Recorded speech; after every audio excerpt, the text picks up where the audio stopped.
नमस्कार। चर्चा में आपका स्वागत है। मैं हूं शिव मिश्रा। सचिन पायलट राजस्थान के मुख्यमंत्री पद की शपथ कब लेंगे?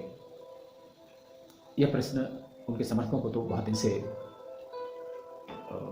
साल रहा है और उनके बहुत से जो कांग्रेस में बड़े नेता हैं उनके मन से उतर चुका है।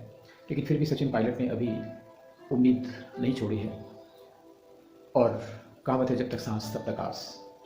और इस समय बहुत मेहनत कर रहे हैं, उनकी सभाओं में भीड़ आ रही है और उस भीड़ की बदौलत शायद वो गांधी परिवार को एक बार फिर प्रभावित करना चाहते हैं कि शायद चुनाव के पहले एक बार राजस्थान में सत्ता परिवर्तन हो जाए।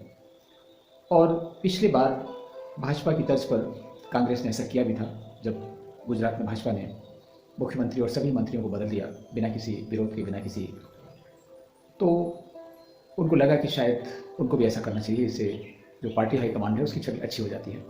और इसलिए उन्होंने भी पंजाब में ऐसा किया और पंजाब में वो किंग कर्तव्य विमूढ़ वाली स्थिति में थे कि उनको कैप्टन अमरिंदर को हटा के किसको रखा जाए, सिद्धू को कर दें या चन्नी को कर दें। और फाइनली उन्होंने निर्णय लिया, जिस तरह के निर्णयों से एन चुनाव पर वो जनता को कांग्रेस लंबे अरसे से बेवकूफ़ बनाती आई है, कि उन्होंने एक अनुसूचित जाति वर्ग के व्यक्ति को ले लिया। उसमें ये भी अफवाह उड़ी थी कि शायद चर्च का दबाव था, क्या था।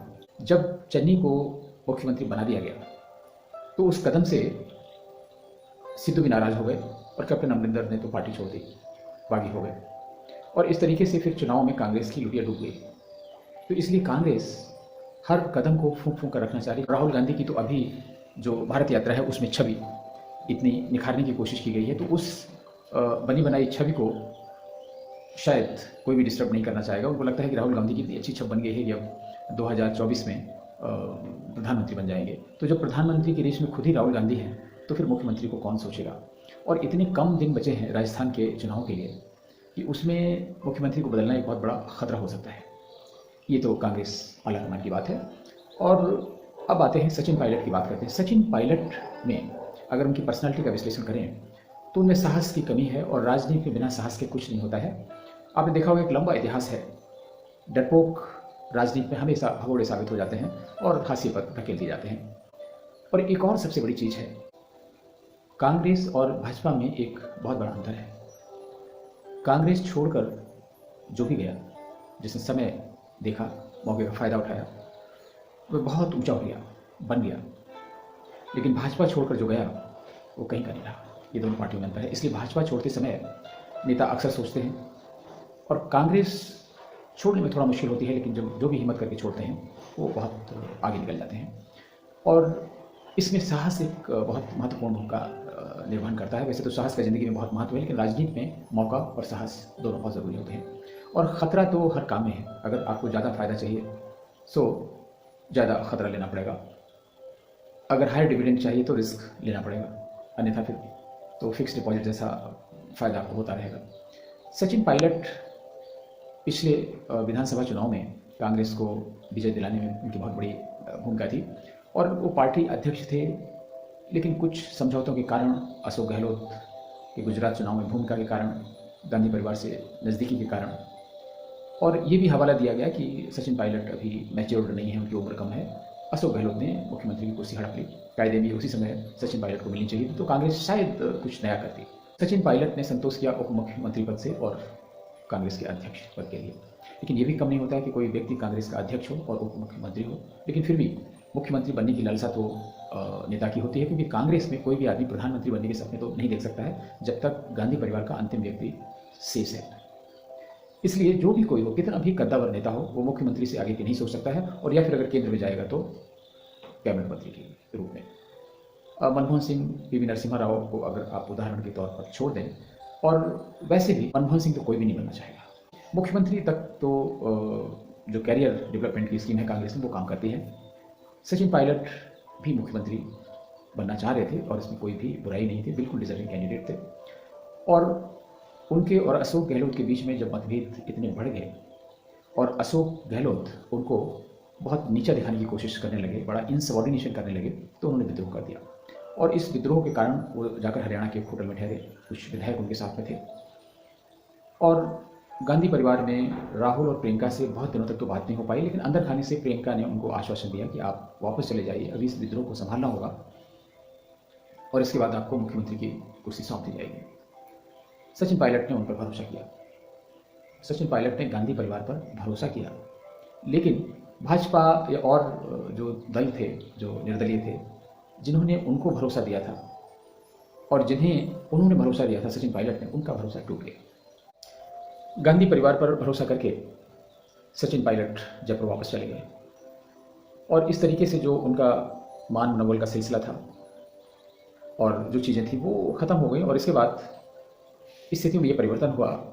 अशोक गहलोत जैसे सातिर व्यक्ति ने उनको इतनी तरफ से घेर लिया कि उनकी उप मुख्यमंत्री की कुर्सी भी जाती रही, प्रदेश अध्यक्ष का पद भी जाता रहा और वो एक विद्रोही नेता के रूप में, दागी छवि के रूप में कांग्रेस में कार्य करते रहे और गांधी परिवार बैलेंस बनाता रहा।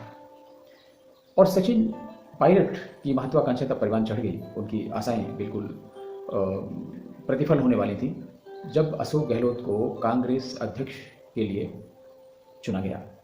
मीन्स गांधी परिवार ने उनको चुना कि वो उनको इलेक्शन लड़वाया जाए और अशोक गहलोत ने भी स्वीकृति दी। लेकिन बात वहाँ बिगड़ गई कि अशोक गहलोत को भी मालूम है कि कांग्रेस अध्यक्ष बनने के बाद भी वो क्या करेंगे, उनका करियर तो मुख्यमंत्री के रूप में ही समाप्त होना है, उनको प्रधानमंत्री नहीं बनना है और ऐसा कुछ है नहीं। तो उन्होंने ये एक पंगा फंसा दिया कि हम मुख्यमंत्री रहते हुए कांग्रेस अध्यक्ष का पद संभालेंगे और इस पर बात नहीं बनी और आखिरकार पार्टी हाईकमान या गांधी परिवार ने नाराज होकर किसी और को कांग्रेस का अध्यक्ष बना दिया, यानी खड़गे जी को बना दिया। खड़गे जी साहस बन गए और अशोक गहलोत मुख्यमंत्री बने रहे।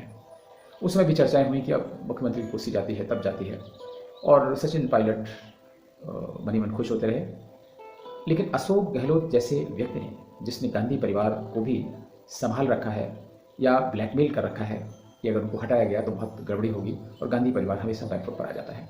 और अब की बार भी वही हुआ कि गांधी परिवार अशोक गहलोत को साधारण तरीके से तो हटाने की स्थिति में नहीं है और अब शायद ये बहाना बनाया जा रहा है कि चुनाव नज़दीक आ गए हैं, बहुत सारी ऐसी बातें हो रही हैं। तो इसलिए सचिन पायलट का मुख्यमंत्री बनना बहुत मुश्किल है और सचिन पायलट अगर मुख्यमंत्री बन गए तो भी उनके लिए बहुत मुश्किल होगा। इसलिए मुश्किल होगा कि कांग्रेस की सत्ता में वापसी राजस्थान में मुश्किल ही नहीं, नामुमकिन लगती है। और अगर कांग्रेस की सत्ता में वापसी नहीं हो पाई तो फिर सचिन पायलट अगर 1-2 महीने 4 महीने के लिए मुख्यमंत्री बने भी तो पूर्व मुख्यमंत्री के अलावा कुछ नहीं कहलाएंगे। तो अभी तो सचिन पायलट और अशोक गहलोत के बीच में तलवारें खींची हुई हैं, वो किसी कीमत पर सचिन पायलट को मुख्यमंत्री नहीं बनने देना चाहते और अगर बहुत दबाव डाला गया तो किसी और को शायद वो बनाना पसंद करेंगे और कांग्रेस हाईकमान भी इसमें कुछ नहीं कर पाएगा। तो इसलिए सचिन पायलट का मुख्यमंत्री बनना बहुत मुश्किल है। अगर उनकी किस्मत कुलांचें भरती रही तो शायद थोड़े दिन के लिए वो मुख्यमंत्री बन जाए, क्योंकि सत्ता में कांग्रेस की वापसी बहुत मुश्किल है। राजनीति में समय का बहुत महत्व होता है। सचिन पायलट के जो हमउम्र सहयोगी थे, चाहे वो ज्योतिरादित्य सिंधिया रहे हों या जितेंद्र प्रसाद रहे हों उत्तर प्रदेश में, इन्होंने जब कांग्रेस छोड़ी तो इनको भाजपा में भरपूर सम्मान मिला और इनकी संभावनाएं भी हैं। जैसे ज्योतिरादित्य सिंधिया को केंद्र में मंत्री बनाया गया और उनके प्रोस्पेक्ट्स ये भी हैं कि वो मुख्यमंत्री भी मध्य प्रदेश के बन सकते हैं। जितेंद्र प्रसाद भी बिना किसी बहुत प्रयास के भाजपा में शामिल होने के बाद प्रदेश में मंत्री बन गए हैं और इसलिए संतोष की बात है, क्योंकि उन्होंने समय से छोड़ा। और इस तरीके से कई नेता हैं, चाहे वो गुजरात में हों, चाहे पंजाब में हों, चाहे उत्तर प्रदेश में हों, मध्य प्रदेश में हों, महाराष्ट्र में भी हैं। ऐसे नेताओं की कमी नहीं जिन्होंने समय का पालन किया और हिम्मत दिखाई और वो कहाँ से कहाँ निकल गए। सचिन पायलट में वो हिम्मत की कमी है, इसलिए जो उनकी क्रेडिबिलिटी का ग्राफ है बहुत नीचे है उनके समर्थकों में भी, और ख़ास तौर से जो एमएलएज हैं और उस स्तर के नेता हैं जो आगे भी एमएलए चुन के आएंगे और सरकार बनने की नौबत आई तो शायद सचिन पायलट के साथ खड़े होने में उनको मुश्किल होगी, क्योंकि वो जानते हैं कि सचिन पायलट के साथ में खड़े होने में समस्या यह है कि उनके पास हिम्मत नहीं है और कोई जोखिम भरा कदम नहीं उठा सकते और 2 कदम आगे और 4 कदम पीछे चलने वाले का राजनीतिक भविष्य बहुत अच्छा नहीं होता है। और यही हाल है सचिन पायलट का। फिलहाल में कांग्रेस में रहते हुए राजनीति में उनका कोई बहुत पुरसा भविष्य नहीं है। फिर किसी ज्वलंत मुद्दे पर आपसे मुलाकात होगी, तब तक के लिए नमस्कार।